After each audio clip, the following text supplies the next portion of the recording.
The first time I heard David Caldwell say it, I was halfway through stress testing our failover cluster in the basement server farm of our Denver headquarters.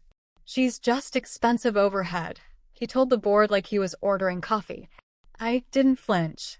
I simply watched the green status lights bloom across my screen and kept typing. They never saw the 200-page continuity Bible I had quietly maintained for 7 years, the one that kept client funds safe through blizzards, outages, and every regulatory audit Colorado and federal law required.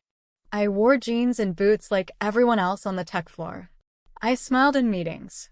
I documented every custom routing rule, every biometric escrow key, every compliance lock mandated by our fintech licenses. 2 weeks before the layoff wave hit, I overheard the same words again. Trim the fat. My name wasn't spoken, but the target was clear. That night I stayed late, not to sabotage, but to make sure every protocol was timestamped, signed, and legally bulletproof, ready for the handoff they would never ask for. When the HR packet slid across the table, the young coordinator called it sunsetting. 30 days.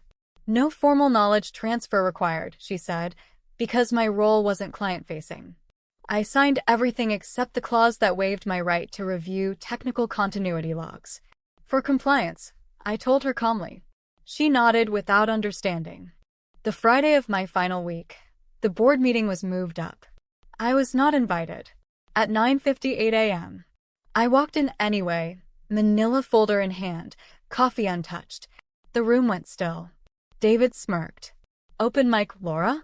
I took the last seat and slid the folder to Victoria Lang, our chairwoman.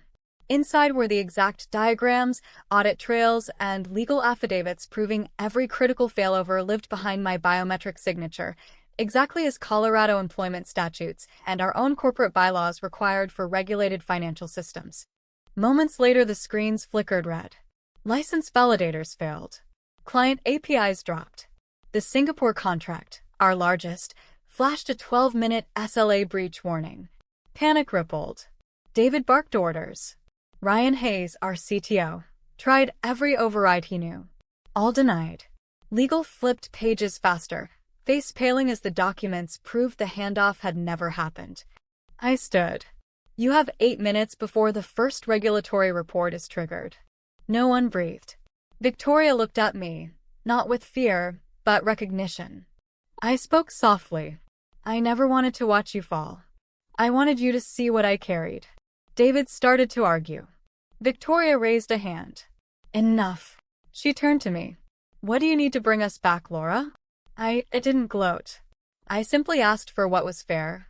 Full reinstatement as Director of Infrastructure Resilience, direct report to the board, immediate restoration of every credential, and, most important, a new company-wide policy requiring documented knowledge transfer for every technical role. "No one should ever be invisible again," I said. Victoria signed on the spot.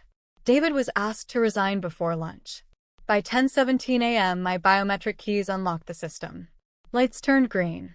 Vendors confirmed restoration. The Singapore contract held. A year later, our platform posted record uptime. Premiums dropped.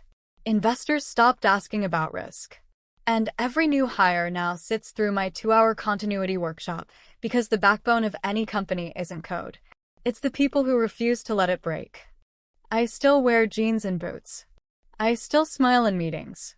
But now, when someone calls a quiet colleague overhead, I gently correct them. True strength isn't holding the keys. It's teaching everyone else how to hold them too.